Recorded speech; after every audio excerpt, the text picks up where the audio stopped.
Now I'm 40. And I meet a gentleman who was my pastor's brother. Now, we're not dating. We're not dating. And one day, he just comes to me. We're hanging out. And he tells me, he says, I'm going to start giving you money so that you can plan our wedding. And I looked at him and I was like, oh, okay.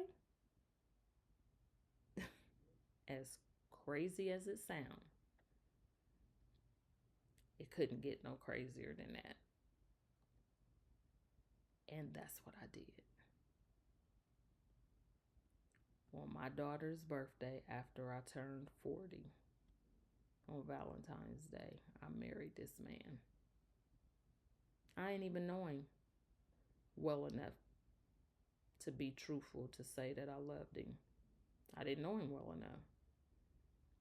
But I wanted to be married so bad. I wanted to be married. I wanted somebody to love me. I wanted some of the pressures of life taken off of me, that I married this man. I married him, and he told my dad that he was going to take care of me. He was going to provide for me. Well, I knew he made the money because I seen his paychecks. But what I didn't know was that he worked for his company. He worked for his cousin, and his cousin owned his own business. But the contract that his cousin had, he didn't have no more. I don't know if he got outbidded or what happened at that time. So he wasn't making that money anymore. And he had borrowed a bunch of money from his cousin that he had to pay his cousin back. So he was also a painter.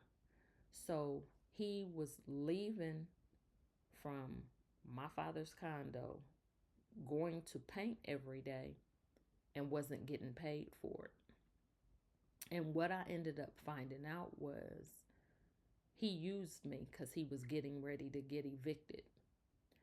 We get married in February. My father calls me in April and he asked me, he said, what's going on? No, it might have been May. He said, what's going on? I said, what do you mean?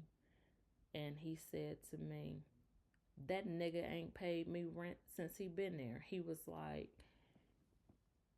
you was doing better by yourself.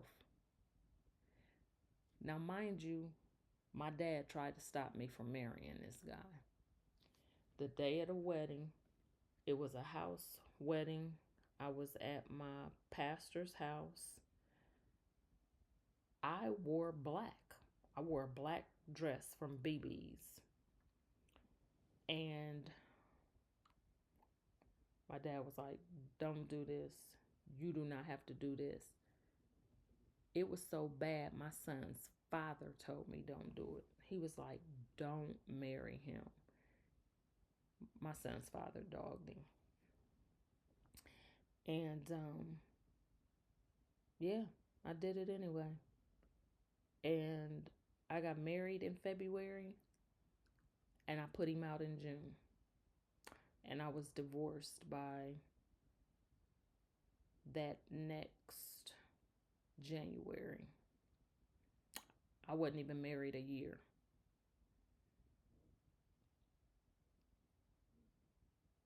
Looking for love. Looking for love. Looking for validation. Looking for something. I was looking for everything but what I should have been looking for. And the very things I should have been looking for was deliverance, being set free, being made whole. And I should have been looking for help. because I started going to counseling, and then once I had my son, the counselor that I had, he was no longer there, and I didn't want to go to nobody else. So I I didn't go back to counseling, and I needed it desperately. I needed it more. I needed it desperately, desperately, desperately, desperately.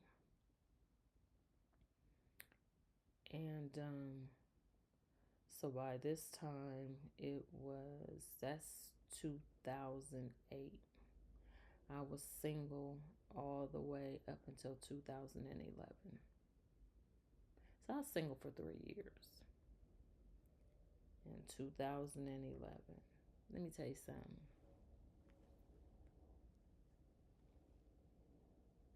This one was hell sent for show. When I tell you this was nothing but the devil, and he sent them just how I liked them: chocolate, bald head, facial hair, and much swag. Much swag. So my daughter is a hairdresser, and I go to a hair show, and I meet this guy. He's a barber at the hair show, and yeah, we started talking.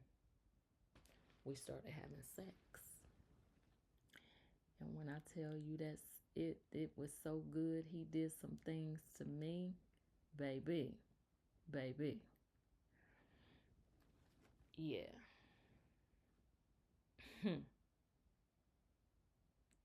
Yeah, he had my nose wide open and then some. And I did some of the dumbest stuff ever. I did some of the dumbest stuff ever.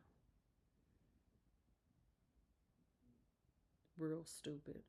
I was real stupid. Real blind. Real naive. And now what, shoot, 43, 44? Too old to be doing what I did. And the very first time he comes to see me on my job, he told me, he said, "You're the right person, but this is the wrong time in my life." I should have ran, and I didn't. I didn't. I was like, I wonder what he mean by that. I should have ran. It was just like I was so wanting to be loved so bad. I just didn't want to see no signs ever. And I wouldn't look at him for what it was. I remember he would call me late at night and ask me to come pick him up. And I would pick him up. Sometimes I'd pick him up at the corner store, or I'd pick him up at the gas station. And I remember one time, after I would pick him up and I'd take him to another side of town, he would run in and run out, and I would take him and drop him off where he lived. He lived in this big, beautiful house. He told me he lived with his sister and his niece and nephew, right? I believed it, hook, line, and sinker. He was a barber. He was in school. He was a straight A student. Um, I just didn't see. I didn't see. I didn't want to see. I wanted what I wanted, and at any cost, um and I paid the price. Um He was a functioning drug addict. And I mean a super duper functioning drug addict. And the woman that he lived with actually ended up being his victim, because shortly after I met him, there were arson charges brought against him, um, and he went to jail. Now, before he went to jail, I took him to somebody, a man, and I introduced them. And I told this man, I said, look, I have not had the best of luck with men. And I told him, I said, I have made a lot of mistakes where men are concerned because I do not have a spirit of discernment. I said, I need you to meet this person and talk to him and tell me if you think he is somebody I'm supposed to be with. So they had a long conversation, probably about 2-3 hour conversation. And the person came back and said to me, he said, this is going to sound crazy. He said, but this is your husband. And I was like, okay. Now, mind you, this guy was on his way to jail. And he was like, because everything that you've been through in your life and everything that he's been through in his life, he said, y'all have ministry work to do. And I'm like, okay. So by this time, I'm in daycare. And I have a daycare center in my house. And I'm doing fairly okay. And one of my girlfriends surprised me, bought me a car. I've always had favor with people, I would say. And she bought me a car. So, and I had the car for a couple years. But when I met him and he was going to jail, I knew that this car would not make it up and down the highway. So I traded the car in, bought a newer car, and I, for 4 years, went up and down the highway every other weekend to see this guy while he was in jail. When he would have like special events or award ceremonies, different stuff, because things that he did, I closed my daycare down and I went. And so from 2011 to 2015, I went up and down the highway. Up and down the highway. When he got out of prison, my oldest daughter begged me not to marry him. She asked me to give him 6 months. Just give him 6 months. See what he gonna do. See what how he's gonna handle this. Now I'm in transition of moving my daycare center out of my home and into a commercial building.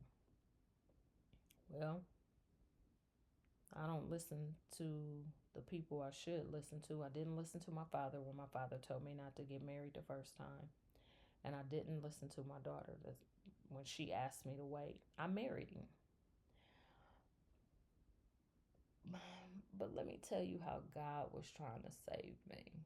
God was trying to save me from this marriage. I didn't want to be saved. I wanted to be loved.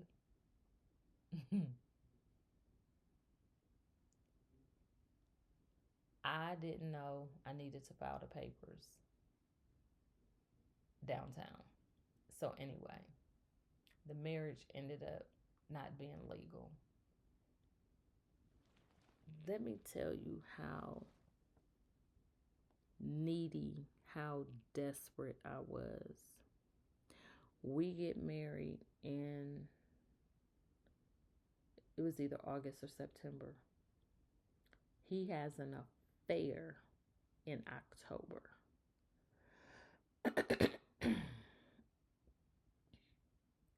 We say our vows again in January of 2016. Then the papers are filed. So now everything is legal.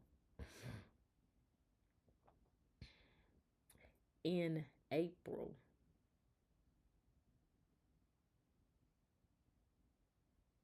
of 2016, he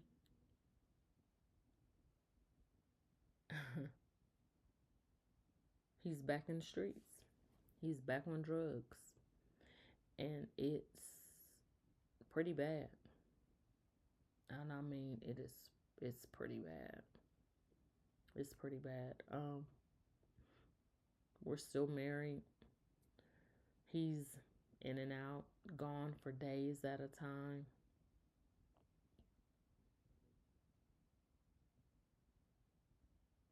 Um, I have my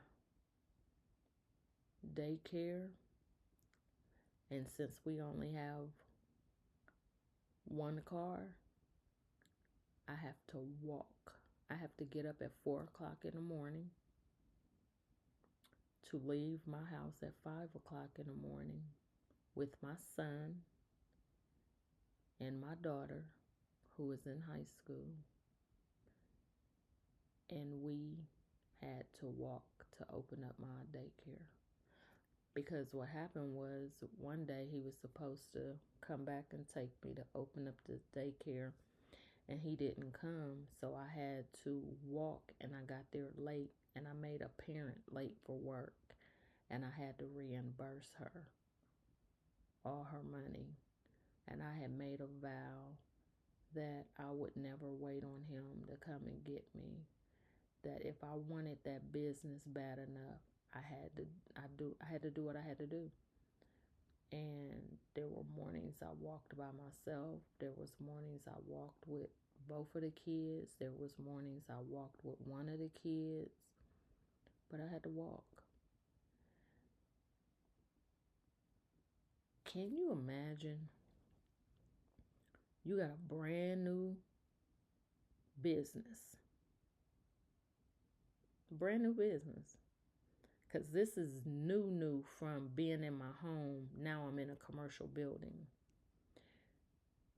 You're there by yourself, other than your two children. One is in high school, and my son was probably still in elementary, maybe the beginning of middle school. Probably still elementary, because him and my middle child are 8 years apart.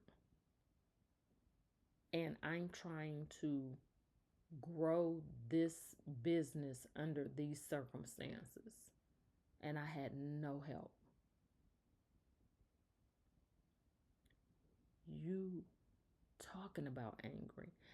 And God allowed me to grow it to a degree. And there was a lot of circumstances and situations around the failure of this business, because I opened up in June of 2016, and I ended up closing in May of 2017.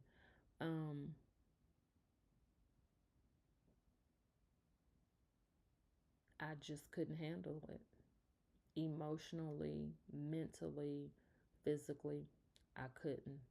And I was no good to the parents, even though I would try to smile, even though I would try to be kind. I was going through so much. I didn't know if I was coming or going. And I was more than nasty on days. I was more than hard to deal with on days. And then on top of that, two of my classrooms, the ceilings fell in, and I just knew. And I wanted that so desperately because prior to this, I had went into business with somebody, but that's, a whole nother can of worms of, I had went into daycare business with somebody. They were married to my brother. This person I went into business with was married to my brother at the time. And I specifically told my brother, look, I don't have the money. That's why I need your help. I don't have the money. And his ex wife would go out and make decisions and then come back and press me for money. And I couldn't handle it. I couldn't handle the pressure. So I had her buy me out. And then I ended up with this daycare, and it just didn't work. And so um I'm still married to him.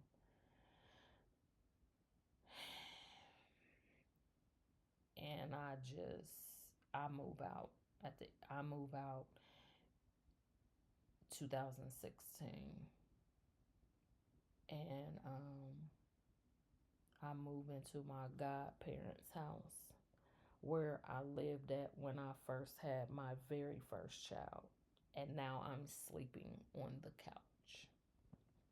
I'm good and grown in my 40s with 2 kids, and I'm sleeping on somebody's couch. Still married, still dealing with his foolishness and his lies and inconsistencies, but I want this to work so bad. So,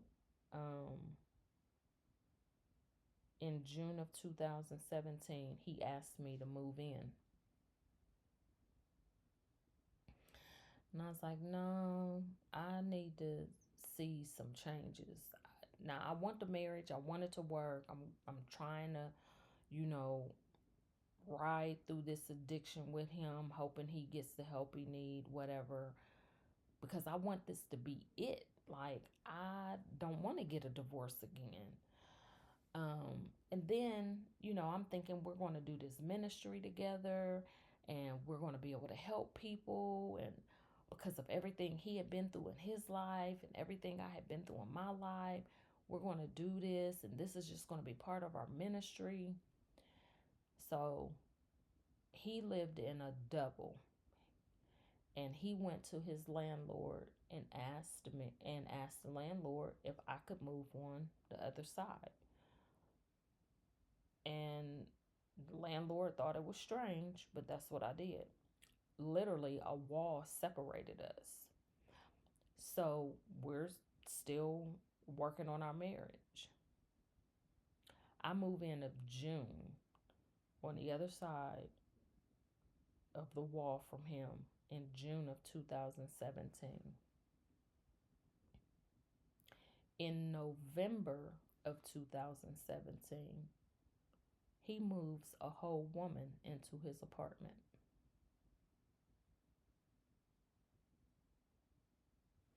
A whole woman into his apartment. He is living with a woman in his apartment, and he and I are married, and I'm living on the other side. Now, before November, in the summertime, I happen to be sitting on the porch, and a woman pulls up. And it's the woman that he lived with when I first met him. Now, she had him put in jail, and he did 4 years. And she comes to see him, and he follows her. I know he followed her to the bank, and I know she gave him money, because that's what he used all of these different women for, was for money, so that he could get the drugs that he needed and so desperately desired to have. And I looked at her, and she looked at me and smiled and waved. She didn't know who I was. I knew who she was. And I just shook my head. And he looked like he had saw a ghost when he came outside and seen me sitting on the porch when he left with her. She didn't know I was his wife, and I didn't say anything.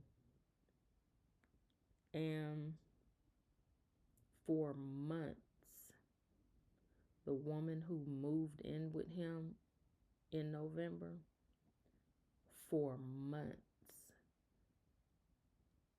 I would see them go in and out together, in and out. And I can say it was nothing but the grace of God that kept me from losing my mind, from having a nervous breakdown. God kept me from hurting myself. He kept me from hurting him. He kept me from hurting her. He kept me from hurting the three of us. And God showed me his hands so many different times throughout my journey of my pain, my hurt, my trauma, my dysfunction, that he was there with me, helping me, seeing me through all of it. But I never truly devoted all of me to him. But God never left me. He never left me. And he kept me as I went through this situation with him. And it was a mess. It was around Christmas time, maybe after Christmas. I was on the phone with a friend of mine. I had just left, I think I just left the mall. Both of my kids had already went into the apartment. It was snowing real bad. And as I got out of the van and was going in, that woman was coming out. And she looked over at me and she waved and smiled. And I said to her, I said, "What is your relationship with?" And I said his name. And she told me. And I said to her, I said, "Well, I'm his wife." And she looked at me and she said, "His wife?" I said, "Yes, my name is," and I said my name, and my last name was the same as his. And I said, "And if you would like proof, I can show you my marriage license." And my girlfriend was on the other line. She was like, "Uh-oh." She said, she's like, "Do you want me to stay on the phone?" And I was like, "No, you don't have to." And she said, "This sounds like a Lifetime movie." And I wanted to say, "Yeah, and bitch, you in it." But I didn't, because she didn't know, because he lied to her. And I said, "I'm not standing outside to have this conversation, but you are more than welcome to come into my apartment." And she did. And I asked her, I said, "What do you know about?" And I said his name. And she said to me that she felt like she had an intuition that he was on drugs. I said, "Oh, you think?" I said, "Well, that's why I left him, because he's a drug addict." I said, "We were supposed to be working on our marriage, but I did not feel comfortable enough with moving back in with him. And that's why I moved over on this side." And so she asked me, she said, "Well, what do you want me to do?" And when she asked me, well, what do you want me to do? I knew she wasn't going to leave him.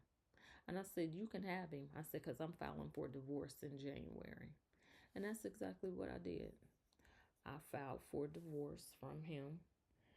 Um, she ended up leaving him though. She left him in February. She moved back to her home in Indiana, Indianapolis, wherever she was from. And he and I got a divorce.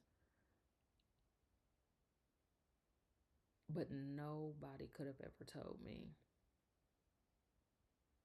Nobody could have ever told me that this is what and how my life was going to look and how it was going to turn out to be.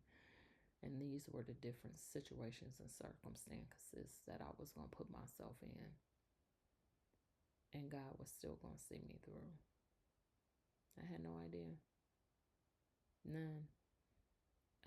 In the midst of that marriage, he all but put his hands on me in front of my son. And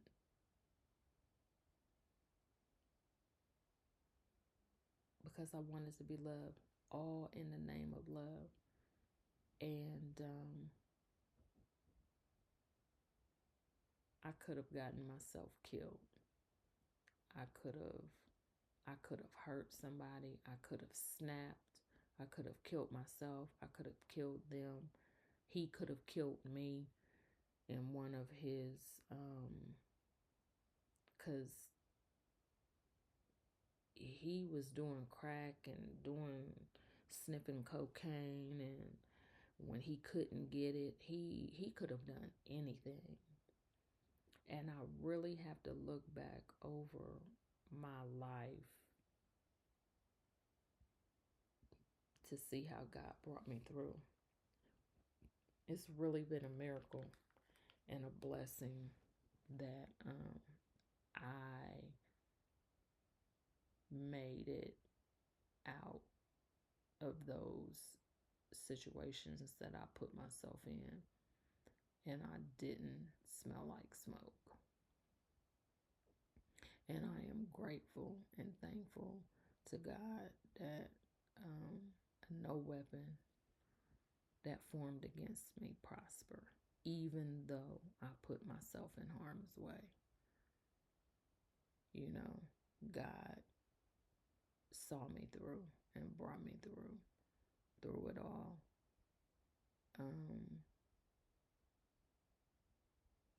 Yeah, I've had a heck of a life. I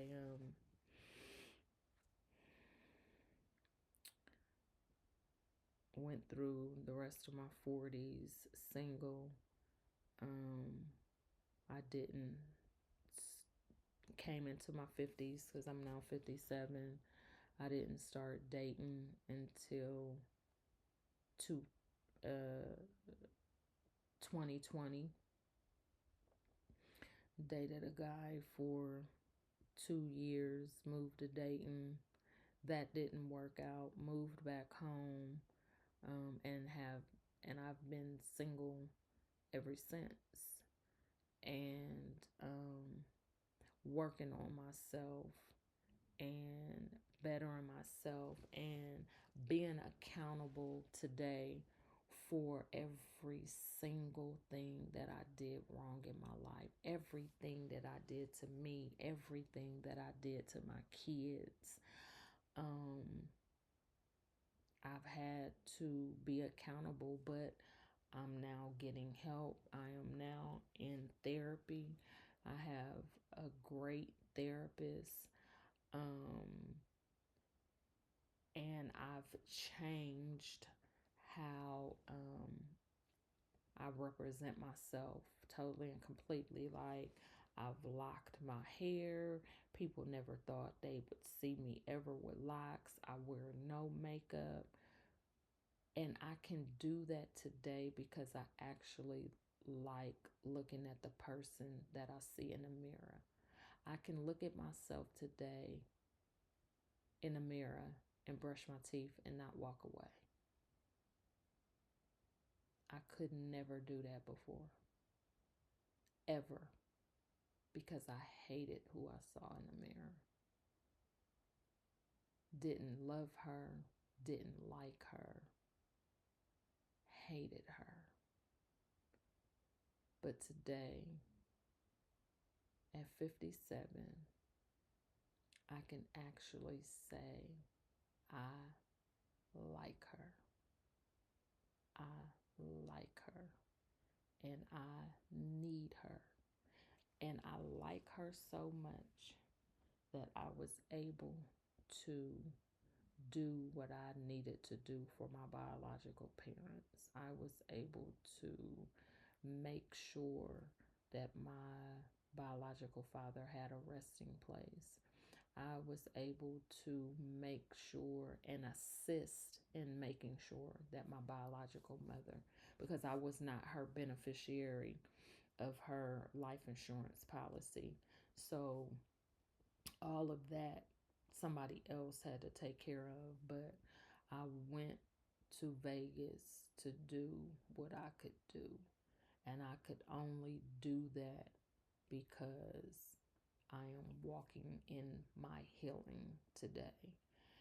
And I continue to walk in it every day. I continue to get better.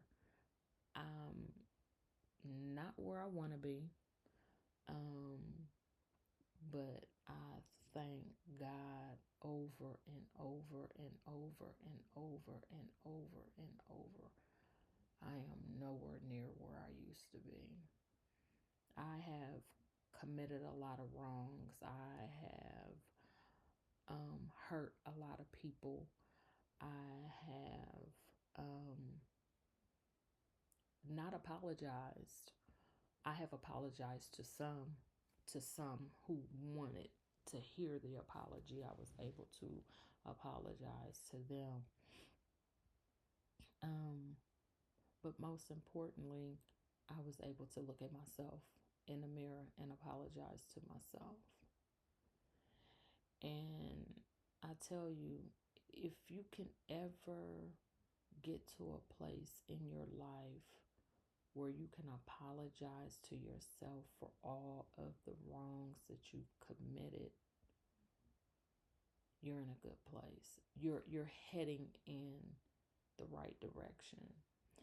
And I just want to say to those who heard this story, who listened to this story, if you see an ounce of yourself in a situation, if you know that you're in a situation that's not good for you, that's not good to you, please leave. Figure out how to get out and leave. If you know that God has seen you through many things and you have not been committed or sold out to Him, before the end of this year comes, give God all of who you are. If you are a woman and you have kids by different dads, apologize to those kids because you have created a wrong against those kids, especially if their fathers are not in their life. And I know you're going to say, well, that has nothing to do with me. It has everything to do with you. Because had you kept your legs closed, and I've told myself the same thing, you wouldn't have multiple kids by multiple men. And it wouldn't be such an issue. Like with my 3 kids, my 2 girls, well, my oldest daughter doesn't have a relationship with her dad at all. My second daughter, I was with her dad for 6 years. Their relationship, he just ain't shit. And my daughter has tried. My son is the one who has been blessed. He's had a relationship with his dad. It hasn't been the best. They've It's been rocky, but they're on solid ground. They're on solid footing now. And just remember, you know, men destroy relationships, but women destroys generations. And we have to stop. We have to figure out how can we help this generation of kids that we destroyed because of the decisions that we've made. And I've been told plenty of times, especially by my oldest daughter, I finally decided to listen to her.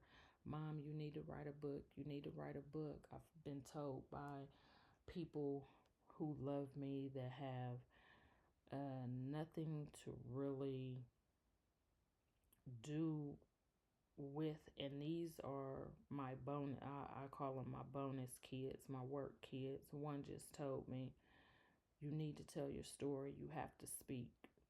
And I told God that if this is your will and if this is what you wanted me to do, this will be your bill and we'll figure it out.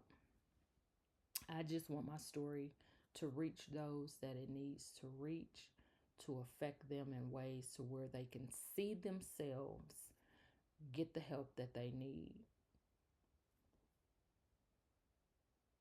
whether it's through therapy, um, reflecting on their life, so that they can heal and move on. You need to get out of a relationship that's not good or worthy or good to you or good for you. Please listen to my story. Listen to all of the stupid things that I've done. See yourself and get out and not make the same mistakes. Well, this is the end, and I feel good. I will be coming back, and I will be doing some.